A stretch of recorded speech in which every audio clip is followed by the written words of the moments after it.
നിനക്ക് തൃപ്തിയായോ? പ്രായമായ പെണ്ണ സ്വന്തം ബന്ധവും വെച്ചുകൊണ്ടുള്ള കളിയും ചിരിയും വേണ്ടെന്ന് ഞാൻ എത്ര തവണ നിന്നെ വിലക്കി. ഇപ്പൊ അവളുടെ ജീവിതം ഒരു വഴിയായപ്പോ നിനക്ക് മതിയായോ? ഞാൻ നോക്കിയിട്ട് നന്ദന്റെ ഭാഗത്ത് ഒരു തെറ്റുമില്ല. ഇത്തരത്തിലൊരു കത്ത് കിട്ടിയാൽ ഞാനായാലും ഇങ്ങനെയൊക്കെ ചെയ്യൂ.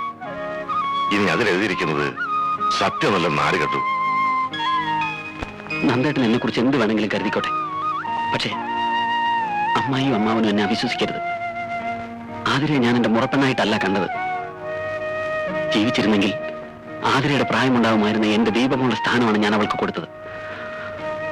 ആ സ്വാതന്ത്ര്യത്തിൽ കുറെ അടുത്ത് പെരുമാറിയിട്ടുണ്ടെങ്കിൽ അതൊരു തെറ്റായിപ്പോയി എന്ന് എനിക്കിപ്പോഴും തോന്നുന്നില്ല.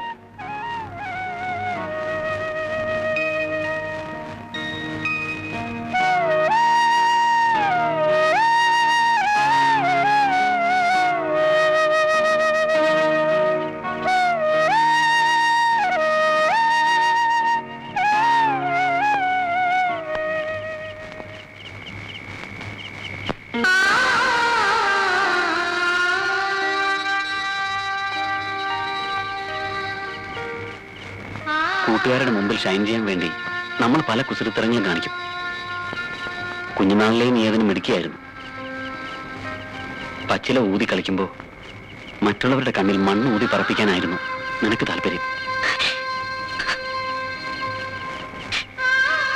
നന്ദേട്ടന്റെ പ്രപ്പോസൽ മുടക്കാൻ വേണ്ടി മാത്രമല്ല, ഫ്രണ്ട്സിന്റെ മുമ്പിൽ വലിയവളാകാൻ കൂടിയ മോൾ അങ്ങനെ ഒരു കത്ത് എഴുതിയെന്ന് ഭാനുട്ടനറിയാം. പക്ഷെ ആ കുസൃതി ഒരു ബൂമറാങ് പോലെ തിരിച്ചു വന്നല്ലോ മോളെ. കരയാൻ വേണ്ടി പറഞ്ഞതല്ല.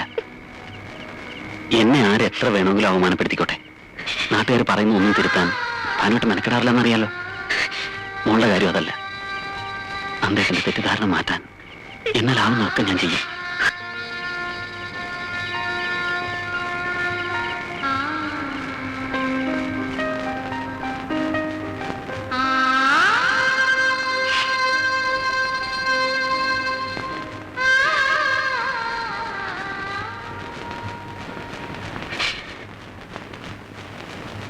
എന്തിനാ മോളെ ഇങ്ങനൊരു കുസൃതി നീ കാട്ടിയത്? അന്ന് ഇങ്ങനൊരു ബന്ധം വേണ്ടാന്ന് നീ പറഞ്ഞപ്പോ ജീവിതത്തെ കുറിച്ച് നിനക്കൊന്നും അറിയാഞ്ഞിട്ടാണ് അച്ഛൻ കരുതിയത്. അതാ നിർബന്ധിച്ചത്. സന്തോഷത്തോടെ നിങ്ങൾ കഴിയുന്നത് കണ്ടപ്പോ അച്ഛന്റെ കണക്കൂട്ടലുകൾ തെറ്റിയിട്ടില്ല എന്ന് ഞാൻ സമാധാനിച്ചു.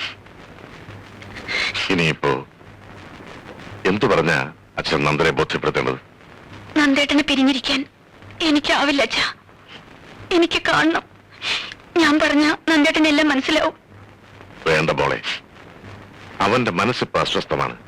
അതൊന്ന് തണുക്കട്ടെ. നിന്നെ കൂടാതെ നന്ദനും ജീവിക്കാൻ കഴിയില്ല.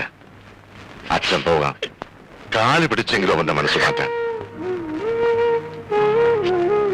മക്കളെ കൊഞ്ചിച്ചും ലാളിച്ചും വളർത്തുന്ന അച്ഛനമ്മമാരെ ഞാനും കണ്ടിട്ടുണ്ട്.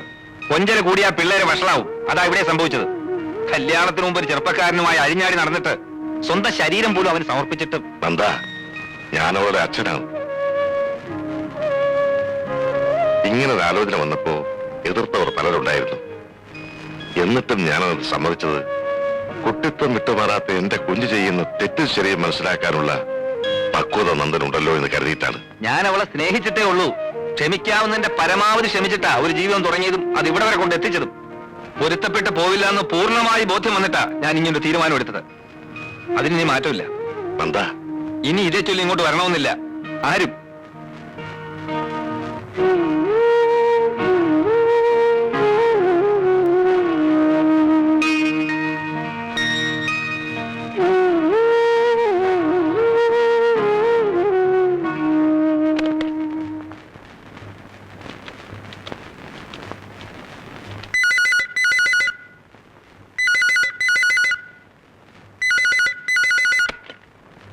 ഹലോ, നന്ദേട്ട ആതിരയാണ്.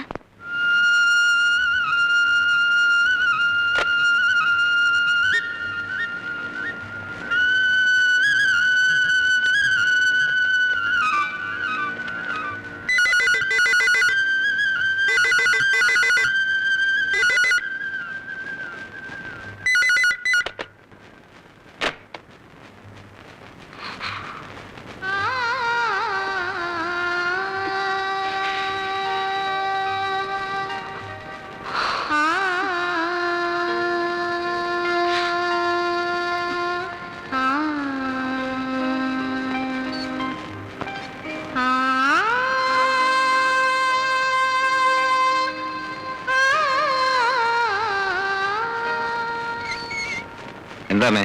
ഒന്നുമില്ല. ഞാൻ ഓർക്കുകയായിരുന്നു, അവളും കുഞ്ഞും പോയേ പിന്നെ ഈ വീട് ഉറങ്ങിയ പോലായി. ശിവശങ്കരനെയും കൂട്ടി ഞാൻ ചെന്ന് അവളെ വിളിച്ചോണ്ട് വരട്ടെ മോനെ? എന്തിന്? എനിക്കിനി അവളെ കാണണ്ട. എന്തെങ്കിലും തെറ്റ് ചെയ്തിട്ടുണ്ടെങ്കിൽ അതങ്ങ് ക്ഷമിക്കണം. തെറ്റ് ചെയ്യാത്തവരാരുണ്ട്? അങ്ങനെ മറക്കാൻ പറ്റുന്ന തെറ്റല്ല അവള് ചെയ്തത്. വെളുക്ക ചിരിച്ചോണ്ട് അവളെന്നെ ചതിക്കായിരുന്നു. സത്യം എന്തു ആയിക്കോട്ടെ, അവള് തെറ്റുകാരിയല്ലെന്ന് എന്റെ മനസ്സ് പറയുന്നു. ഒക്കെ നിന്റെ സംശയങ്ങളാ. ഓഹോ, അമ്മയെ അവൾക്ക് വേണ്ടി വാദിക്കുകയാണോ? അത്ര നിർബന്ധമാണെ മരുമോളെ വിളിച്ചോണ്ടെന്ന് ഇവിടെ താമസിപ്പിക്കേ. പക്ഷെ ഞാൻ പിന്നെ ഇവിടെ കാണില്ല. വേണ്ട, അമ്മയ്ക്ക് വേണ്ടി നീ ചെയ്യണ്ട. നിങ്ങൾക്ക് അകം വയ്ക്കാൻ കാരണങ്ങളുണ്ടാവും.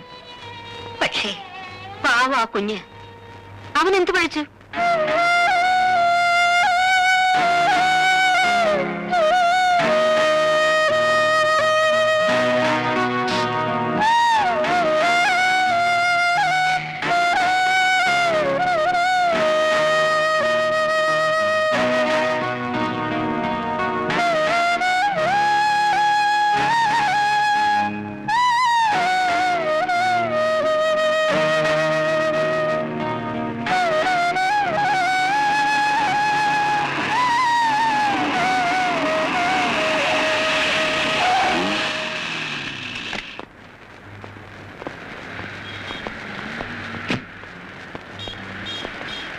നന്ദകുമാർ, എന്തൊക്കെയാ നന്ദകുമാരാ ഞാൻ കേൾക്കുന്നത്? ആർക്കാ പ്രോബ്ലംസ് ഇല്ലാത്തത്? പക്ഷേ അതിന്റെ പേരിൽ ഈ കേസിന് ഹാജരാകാരുന്നത് വലിയ തെറ്റായിപ്പോയി. എനിക്കൊന്നിനും ശ്രദ്ധിക്കാൻ പറ്റുന്നില്ല സാർ. ഇതൊന്നും കരിയറിനെ ബാധിക്കാതെ നോക്കണം. ആലോചിച്ച് വേണ്ടത് ചെയ്യേ.